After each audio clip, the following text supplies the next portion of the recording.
There are times for immediate, massive, decisive action, but all too often we forget that our lives are made up of small choices and small changes that we do over the course of a long period. So here are 5 changes that have been very influential in creating very positive outcomes for me. Think back to when you first implemented a small change into your life. Now, you may not remember it as much now, but definitely then there was just a small amount of inconvenience that came along with that, right? At least until it became a habit. And that goes along with these as well. They may inconvenience you just a little bit, but keep in mind that if they didn't do that, then they wouldn't actually be changed. So I'd encourage you to push through that and look towards the benefits beyond. Number 1, buy a physical alarm.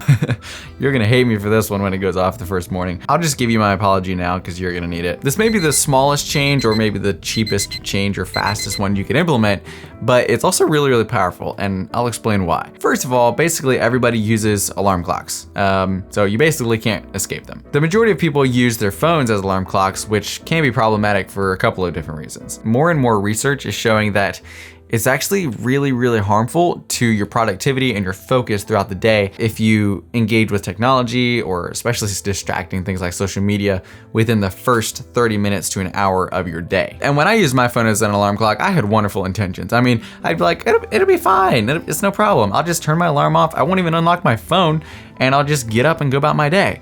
Except that pretty much never happened, which meant that I usually started my day reacting to a flood of information that I didn't even really enjoy, or that didn't even help me, which meant that I was reacting at the beginning of my day instead of being proactive. And studies have found that that can set a bit of a pattern within your brain for the rest of your day, which is a little bit freaky. A physical alarm clock made me question my life choices like every single day. It was great.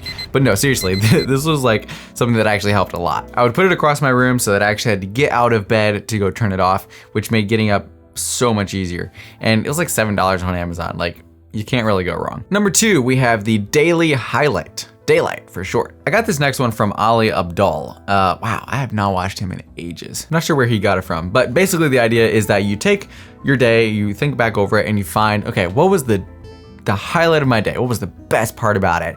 And then you write it down. I personally do it because it's a little change that helps me be more intentional about my day. And for me, it's good for me to end the day thinking about, here was a great part about my day. Here was a good thing that happened to me. And I mean, we're amazing at thinking about all the terrible things that happen to us and the bad luck or whatever you want to call it that we experience.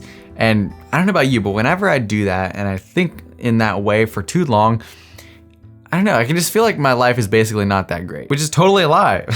I love my life, and the things I do and the stress that I allow, I've chosen it and it's great, and I'm not gonna complain about it. The third thing I would say is to place enjoyment tasks within your to-do list or your daily assignments. I'm sure I'm not the only one here, but I can tend to get into this trench of feeling like everything that I do needs to be working towards my goal or working on my projects, like all the time. And it's easy to look at your to-do list and have this mountain of things to do and just feel kind of crushed by it. The way I combat this is by placing little things within my to-do list that are just for me. That are things that I already want to do and that I probably should do to keep, maintain a peak state and a mental fortitude and to keep growing. These would be things like, read for 30 minutes or, take a walk in nature. Something that I already want to do that I'll enjoy, but it's something to break up my work schedule. Since I've already scheduled it into my day, it's like, oh, well, I've already set aside time for this. So it's so much easier to do it, because otherwise, if you're just, working, you're like, oh, I should really go do this, and you go do it, a part of you is gonna be like, I really should be working right now, but if you actually set aside time for it, you get to that point, you're like, oh, I've already scheduled 15 minutes to go do whatever. Might as well go do it. Number 4, grow your mind. No matter who you are or what stage of life you're in, you absolutely must grow your mind.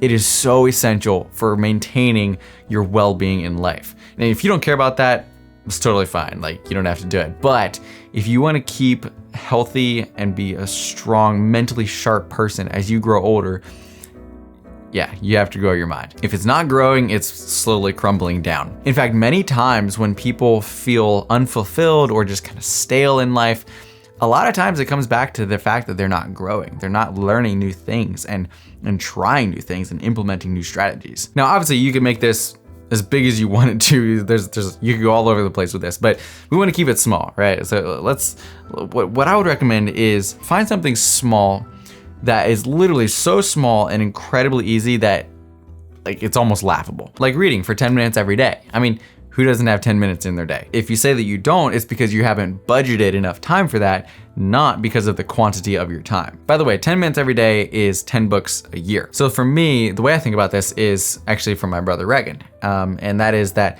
I literally cannot afford not to do this because I spend enormous amounts of my time using the knowledge that I gain or giving it back like this, that if I stop learning new things, I become stale very quickly. I think it's safe to say out of these 5 things, this is the smallest change that has impacted my life the most. And I want to be clear that I'm talking about books that stretch you and that teach you something. I'm not talking about Amish romance novels here. Like, come on. And obviously reading isn't linear here. You know, like 10 minutes a day probably isn't enough to get you like fully engrossed in a book, but it's a great place to start. And for some of you, I don't know, but probably for some of you, that's maybe 10 times more than you're already reading. And the last one, tomorrow. How will I make it awesome? Now, this is something I've really enjoyed doing, and I've only started doing it recently, and again, came from my brother who was saying that he does this, and I kind of put my own spin on it and decided to try it for myself. And I love it. It's so good. So basically what you do is usually every evening when I'm writing my daily highlight, journaling, whatever, I usually take a couple minutes and I usually think, okay, what is something that I'm in control of that I can do that would make tomorrow like awesome, like really, really great.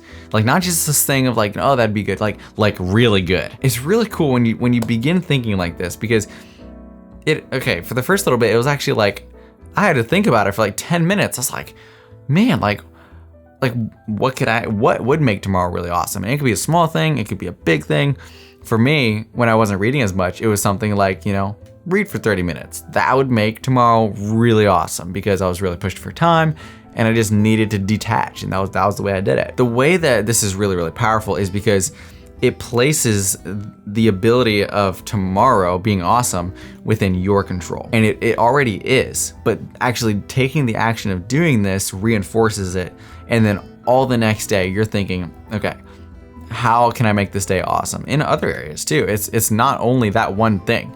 You'll find that even the days where you don't get that one thing that you said would make tomorrow awesome, the day will still be great because you had that idea or that mindset of like, how can I make today awesome? And it goes through the whole day. It's really cool. And again, the really cool thing here is that it reinforces that you are in control of the things you perceive. Someone will have something terrible happen to them and they'll be like, oh, obviously God hates me, right? And the next person will get that same thing and they'll be like, whoa, what an amazing opportunity to grow and learn. And what's the difference there? The difference was their perception of it and their attitude going into it. Now, when we went through the reading part of this video, if any part of your brain was like, I just really don't enjoy reading, then I really would encourage you to watch this video up here, where I go through the things that make reading more difficult than it should be, and the small little things that we're doing that cause reading to have friction and make it harder to do, harder to enjoy, and more tiring. So give that video a watch. If you don't enjoy reading, it will help you, if I can guarantee you that. So with that being said, as always, stay creative, and I'll see you in the next video.